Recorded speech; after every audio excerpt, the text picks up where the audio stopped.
I spent $29,400 planning my brother's wedding, and then my own mother stole another $12 from my bank account on the wedding night.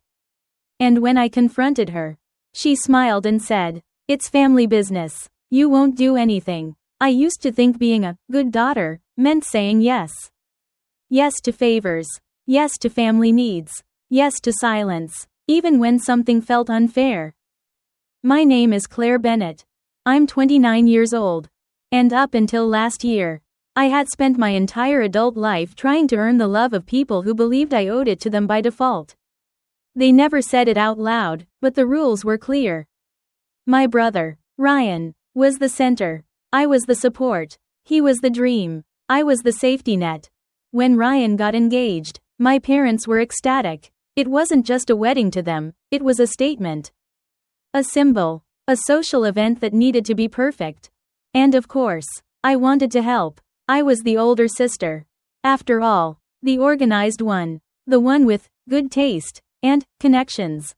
What started as helping with decor turned into managing vendors, paying deposits, designing themes, and even covering major costs they'd promised to handle. Every time I hesitated, my mom would say something like, "Claire, this is your only brother's wedding. Don't be difficult." By the time the wedding rolled around, I had contributed $29,400. Almost every dollar I had saved over the past 6 years, for a condo, for emergencies, for my future, was gone. But it wasn't just the money that hurt. It was the realization that none of it was seen as generosity. To them, it was simply expected. Here's what I've learned. In toxic family systems, the good daughter doesn't get rewarded. She gets used. And the more reliable you are, the heavier they'll load you down until you break. And I was breaking, quietly, invisibly, while everyone else clinked champagne glasses in celebration. But the real fracture didn't come until later. When I discovered $12 missing from my account. That's when the story changed. That's when I stopped being the helper and started becoming the witness. Let me tell you what happened next. Most people think of labor as something you clock in for. A shift, a paycheck, a paper trail. But there's another kind of labor no one talks about. The one that doesn't come with a time card. The kind expected quietly, offered automatically, and rarely acknowledged. Emotional labor. In my family, I was the default fixer. I planned the birthdays. I smoothed over arguments. I called relatives when my parents forgot. I remembered food allergies. I bought gifts from the family. I wrote thank you notes my mother signed. And I didn't mind at first. That's what we do for people we love, right? But love without reciprocity isn't love. It's service. When Ryan's wedding planning began, my role was never clearly defined, but somehow, I was doing everything. Researching florists, negotiating with the caterer, calming down Jessica, his fiancée, when she panicked about linen colors. My weekends disappeared into site visits. My evenings turned into group chats that only pinged when someone needed a decision. A spreadsheet, or a check. No one ever said, "Thank you." But when I pushed back, I was told I was being difficult. Or, not supportive. My mom once told me, "Dead serious. You're just better at handling stress. That's your strength." No, that wasn't my strength. That was their excuse for making me carry everything so they wouldn't have to. In toxic families, emotional labor is always a one-way street. And if you're the responsible one, you become the bridge they all walk across. The worst part is, you start to believe it. That it's your role. That your value lies in what you do. Not who you are. But all bridges have limits. Mine came crashing down the day I realized my own mother didn't just take advantage of my generosity. She stole from me. That's when I started seeing the pattern. Not just the imbalance, but the deeper dynamic behind it. The golden child and the good soldier. Let's talk about what that looks like. I used to think my family was just old-fashioned, traditional roles. High expectations. A little emotionally distant. But it wasn't until I started therapy that I heard the term for what had been happening my entire life. The golden child and the scapegoat. In our family, Ryan was the son. Charming, easygoing, mediocre, but beloved. I was the gravity. Responsible, high-achieving, dependable, but invisible unless something went wrong. When Ryan forgot an appointment. He's just so busy. When I missed one. Claire, you need to be more organized. When Ryan threw a tantrum at 13. He was expressing himself. When I cried quietly in my room. I was being too sensitive. I was the fixer. He was the focus. And this didn't change when we became adults. He coasted into a guaranteed position at the family real estate firm, despite never finishing a single quarter without someone helping his numbers. I built my own career, client by client, while still being asked to proofread Ryan's presentations the night before meetings. I thought that maybe, just maybe, helping with the wedding would shift that dynamic. That if I gave enough, they'd finally see me not just as useful, but as valuable. Instead, my mom introduced me to Jessica's parents as Ryan's older sister. She's helping with some of the wedding details. She's very organized. That word. Helping. Not funding. Not managing. Helping. Like I was the intern of my own life. Here's what I've learned. When you're cast as the scapegoat, your wins are minimized. Your concerns are dismissed. Your worth is conditional. The golden child is allowed to shine. You're expected to stay in the shadows, holding the spotlight? But sometimes the spotlight turns. Sometimes, the scapegoat stops apologizing and starts asking questions. I started noticing the patterns. The way my mom forgot to include me in final decisions. The way Ryan never offered to pay for anything, because no one ever expected him to. The way my father only looked up from his newspaper when I was being criticized. And suddenly, it all made sense. I wasn't just underappreciated, I was systemically devalued. But here's the truth. Family roles are assigned, but they can be rejected. The problem is, to do that, you have to face the fire. Because when a scapegoat starts speaking up, toxic families fight back. And they don't always use words. Sometimes, they use gaslighting. Let me show you how. You're overreacting. Don't be so dramatic. We're just trying to help. Why are you always so negative? These are the phrases I grew up with. Not screamed, not shouted, but whispered, delivered with a smile, served with a side of guilt. That's gaslighting. Not just making you doubt your memory, but your instincts, your emotions, your entire perception of reality. I remember once asking my mother why Ryan never had to help clean up after dinner. She laughed and said, "Claire, you're so good at it. And he's terrible with chores. Why make it harder for everyone?" Translation. If you're competent, you'll be punished with more responsibility. When I questioned why I was expected to pay for things that weren't my responsibility, like the upgraded table linens, or the premium open bar for the wedding, she sighed and said, "Claire, you always make things harder than they have to be. Can't you just enjoy the moment? Enjoy being used?" When I told her I felt unappreciated, she replied, "That's not true. We always say how helpful you are. Helpful, not loved, not respected, not seen, just useful." That's the heart of gaslighting in families. They twist care into obligation. They rebrand control as concern. And when you finally protest, they turn your pain into the punchline. In toxic families, peace is performative. You're allowed to have needs, only if they don't disrupt the hierarchy. You're allowed to speak, only if you're saying what they want to hear. And when you stop playing that role, when you start asking hard questions or setting real boundaries, they don't apologize. They retaliate. That's what happened to me. And not just emotionally. It became financial. Because on the night of the wedding, while I was running around solving their problems, someone stole $12 directly from my bank account. Let me tell you exactly how I found out. And why it changed everything. I remember the sound of the ballroom that night. Glasses clinking, laughter echoing against vaulted ceilings. The soft jazz hum from the live quartet drifting through candlelight. Everyone was celebrating. Everyone but me. At 9 p.m., I was kneeling on the floor under the head table, fixing a flower arrangement that had collapsed. Jessica was upset. My mother was frantic. I hadn't eaten since breakfast. My feet throbbed. My head buzzed. I didn't know it then.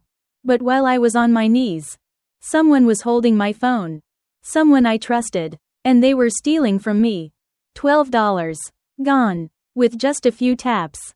A familiar pin. A quiet betrayal? The next morning, I found the transfer. Still in my robe. Makeup from the night before smudged under my eyes. My hands trembled as I scrolled through the transaction history.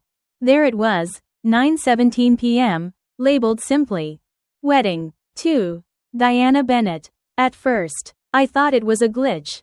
Some kind of error. I refreshed the screen twice. But it didn't go away. And then I remembered the moment. I remembered leaving my clutch at the head table during dinner, too busy to keep it with me. I remembered how Jessica's mother had sent me running for her gluten-free breakfast.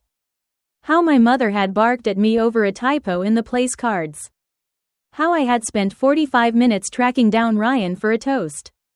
While my phone sat, unattended, in a room full of people who didn't value me. And then I remembered something else. As I passed the back hallway that led to the coat room. I'd heard voices. It's already done, my mother had said, her voice low but decisive.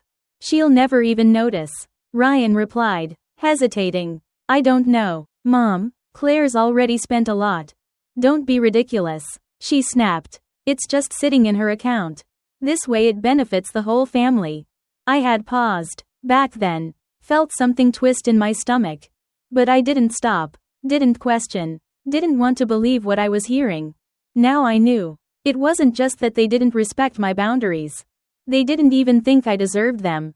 My phone, violated. My savings, emptied. My trust, shattered. But I didn't cry. Not then. I sat at my kitchen counter. Surrounded by empty coffee mugs and unopened wedding thank you notes. And felt something inside me, click. Not a break. A decision. I opened my laptop. Began collecting receipts. Screenshots. Bank statements. Contracts. Text messages. I didn't scream. Didn't beg. Didn't ask, why? Because deep down, I already knew. They had never seen me as someone with boundaries to respect. Only as someone with resources to drain. I stared at the transaction one more time. Then I picked up my phone. And I called a lawyer. I didn't scream. I didn't throw things. I didn't drive to their house demanding answers. I opened my laptop. Because here's the thing about being the organized one. You keep everything. Receipts, emails, text threads, vendor contracts, payment confirmations, even voice memos from frantic family group chats at 1 a.m. And in that moment, when I realized my mother had violated not just my trust, but my bank account, that paper trail became my armor. The first thing I did was screenshot the unauthorized transfer. Then I pulled up the timestamp logs from the wedding vendors. I had texted the venue coordinator at 9:08 p.m. and the DJ at 9:29. The transaction had happened at 9:17. I was clearly busy working. Nowhere near my phone. I also remembered. My banking app required a PIN or fingerprint. They didn't have my fingerprint. But they did have my PIN. And that's when the pieces clicked. This wasn't just unethical. It was premeditated. I called Lauren, my best friend, who immediately connected me with her cousin Sophia, an attorney who specialized in family and civil law. We met at a cafe that afternoon. I showed her everything, chronologically, professionally, unemotionally. I didn't need to cry. The facts spoke for themselves. Sophia listened quietly. And then she said the words I had been waiting, years, to hear. This isn't complicated, Claire. It's theft. Plain and simple. And you have enough evidence to act. We drafted a formal demand letter that same day. It included the exact amount stolen, $12. Plus the $29,400 I had covered for the wedding under false pretenses. It detailed the method of unauthorized access. And it ended with this. Failure to return the full amount within 48 hours will result in immediate legal escalation, including but not limited to filing criminal charges for theft and fraud. We didn't send it yet. Not before the family brunch. Because that's when I plan to deliver it. In person. Here's what I've learned. You don't have to raise your voice to make noise. You don't need to beg for dignity. When you document truth, and back it with action, people have no choice but to listen. And the people who once dismissed you? They start to realize. You're not the helper anymore. You're the threat. What happened at that brunch was unlike anything I'd ever experienced. Not because it was chaotic, but because, for the first time ever, I was in control of the room. Let me tell you what went down. And how a single envelope changed everything. The morning light in my parents' sunroom was almost cruel in how peaceful it looked. Fresh squeezed orange juice. Silver utensils polished to perfection. Pastries from the French bakery on Charles Street, my mother's favorite. Crystal glasses filled with mimosas. Everything exactly as it should be. Except me. I stepped into the room holding a plain manila envelope. Inside it was everything I'd been too afraid to say for 29 years. Written in numbers, dates, screenshots, bank statements, legal language. They greeted me like nothing had happened. My mother smiled, motioning to the buffet. We were just about to start without you. Brunch is getting cold. I sat down, smiled back, picked up a plate, placed one croissant on it. Didn't touch it. The table hummed with cheerful chatter. Jessica's parents raved about the ceremony. My mother laughed, basking in admiration. Then she said it. Nothing but the best for our only son. The word echoed. Only, as if I had never existed. I set down my fork. There was a transfer from my account last night. I said evenly. At 9:17 p.m. $12,000. To your account. Mom. The room didn't go silent. But something in it dropped. Like a tablecloth slipping off a table in slow motion. My mother blinked once, then smiled tightly. Oh Claire, don't start. We talked about that. It was for the honeymoon upgrade. No, I said, calmly. We didn't. My father looked up from his coffee. Ryan shifted in his seat. Jessica stared. I wasn't near my phone last night. I continued. I was managing your chaos. Fixing your centerpieces. Rerouting your florist. Running errands no one thanked me for. And while I was doing that, someone used my phone, used my PIN, and stole from me. My mother's lips twitched. I wouldn't call it stealing. I would, I said. I reached into my bag and placed the envelope on the table. Soft thud. Like a gavel. Inside is a letter from my lawyer. A detailed timeline. Evidence of unauthorized access. And a police report, ready to file. Jessica's father cleared his throat.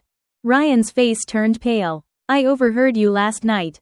I added, turning to my mother. Near the coatroom. You said, she'll never even notice. And Ryan, you were there. You said I'd already spent a lot. My brother's eyes widened. He opened his mouth, closed it again. My father finally spoke. We don't need to escalate this. Claire. No, I said. We don't. You need to return what you took. The $12,000. And the $29,400 I spent on this wedding. Every penny. My mother laughed. Sharp. Cold. Familiar. Do you even hear yourself? You're going to call the police on your own family? Over what? A misunderstanding? My voice didn't waver. This isn't about money anymore. It's about what you thought you were entitled to. My time. My labor. My peace. And now, my trust. I stood. You have 48 hours to return everything. Or I file the report. No one moved. No one spoke. And for the first time in my life, I didn't shrink. I didn't apologize. I didn't explain. I turned, walked to the door, opened it, and behind me, in that pristine, curated room, the silence finally said everything. After the confrontation, I didn't speak to my mother for 2 months. Not because I was angry, though I was. But because I needed silence. Stillness. Distance. I thought space would fix it. That removing myself from the toxic dynamic would be enough. It wasn't. Because here's the truth no one tells you. You can leave the house. But the voices follow you. The ones that say, you're only valuable when you're useful. You're too emotional. You're hard to love. I carried those voices into my apartment. Into work. Into friendships. Into every decision I made, whether I realized it or not. So I started therapy. Not because I was broken. But because I was tired of carrying the weight of things that weren't mine. Week by week, I unraveled beliefs I didn't even know I had. That my needs were a burden. That love had to be earned through sacrifice. That setting boundaries was selfish. And slowly, painfully, I started to let go. I stopped apologizing for not being available 24/7. I stopped explaining my no like it needed justification. I stopped trying to prove I was worthy of love that should have been given freely. Here's what I've learned. Healing isn't just walking away. It's walking back, into yourself. Into the version of you that existed before they told you who to be. I began to rewrite the story. Not Claire, the reliable one. Not Claire, the problem solver. But Claire, the whole human. I chose rest. I chose peace. I chose myself. And for the first time in my life, that was enough. But healing wasn't just about looking inward. It was about rebuilding outward, too. So I made a decision to reclaim not just my boundaries, but my life. Let me show you how I did that. In career, in relationships, in finally creating something that was mine. 2 days after the brunch, the money appeared in my account. All of it. The $12 that was stolen. The $29,400 I had quietly paid. Plus interest. But I didn't feel triumphant. Not yet. Because betrayal doesn't disappear with a wire transfer. It lingers. In glances. In memories. In the stories you have to rewrite just to function. And yet, something inside me had shifted. This wasn't just about reclaiming money. It was about reclaiming myself. For the first time, I had stood my ground. Not out of anger, but out of clarity. Not to hurt them, but to protect me. I used part of the money to finally do what I'd been putting off for years. I launched my own event planning company. Small, independent, personal. No more saying yes to demanding clients just to prove myself. No more working weekends for people who didn't respect boundaries. No more hustling for crumbs. My tagline? Extraordinary moments don't require extraordinary sacrifice. That was more than branding. It was a quiet rebellion against everything I'd been taught. That to be loved, I had to bleed for it. And in building something that was mine, I started attracting people who saw me for who I truly was. Creative, professional, not the helper, not the reliable daughter. Claire, the woman, the leader, the whole person. Here's what I've learned. Betrayal is brutal, but what you build after it, if you choose to, can be the most honest version of yourself you've ever met. And with every client I served, every event I delivered, I rebuilt the part of me they once tried to control. But healing didn't stop at business. Because something unexpected happened. My family began to change. Too. Not overnight, not perfectly, but undeniably. Let me share what that looked like.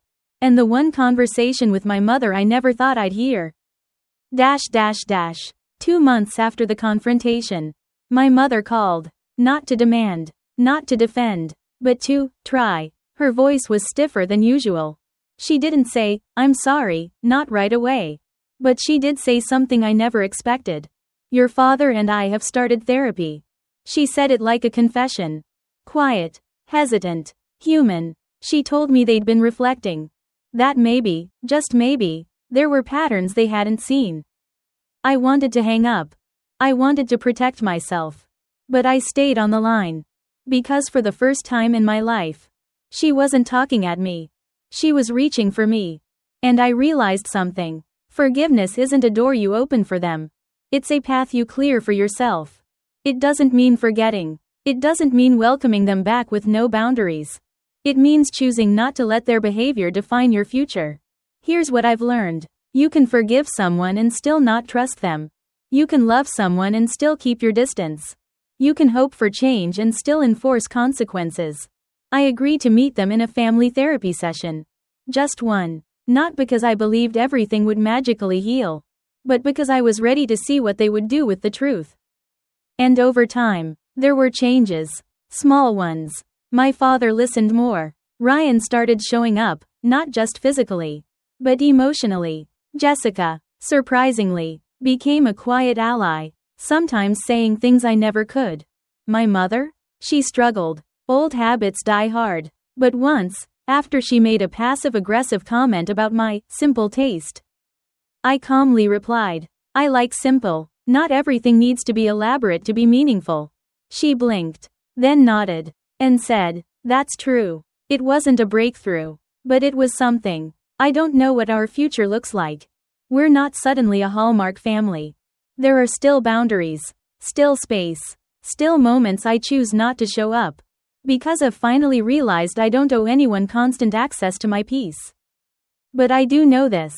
I broke the cycle. I stopped the silence. And in doing so, I gave the next version of myself a chance to live differently.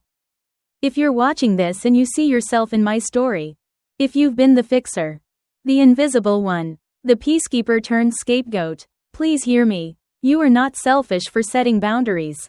You are not cruel for saying, enough. And you are not broken for wanting more. Forgiveness is not about keeping the family whole. It's about keeping you whole. Thank you for listening. And if no one's ever told you this before, you don't have to earn love by bleeding for it. You already matter. Simply because you exist.